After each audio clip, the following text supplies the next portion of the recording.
Imagine a city with 5,000 residents, a nuclear power plant, and a supersonic airport, all crammed onto a 4-acre piece of steel, drifting in the middle of a restless ocean. This isn't a sci-fi movie. This is a Nimitz-class aircraft carrier. Here, every second is a calculated risk, and every inch of the deck is a battleground between man, machine, and the elements. At the heart of this giant lies the steam catapult, the most violent piece of machinery ever built for flight. In less than 2 seconds, a 30-ton fighter jet is hurled from 0 to 160 miles per hour. The force is so immense, it would literally flatten a human body.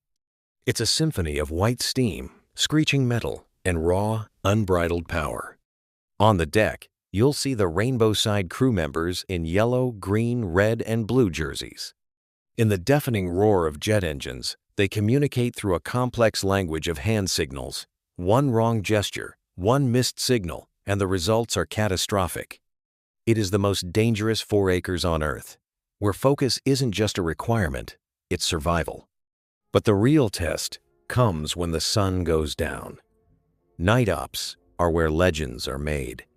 Pilots fly into a pitch-black abyss, guided only by the faint blue glow of afterburners and tiny deck lights. Landing a jet at night on a pitching, rolling deck is described as trying to thread a needle while riding a roller coaster. There is no room for doubt, only instinct. Then comes the trap. A steel wire, 1.5 inches thick, must catch the jet's tailhook and bring 30 tons of screaming metal to a dead stop in just 300 feet. The tension is enough to snap a ship in half. When that wire holds and the jet stops, you hear it. The sound of freedom. This is how the ocean is conquered. This is the heartbeat of the fleet.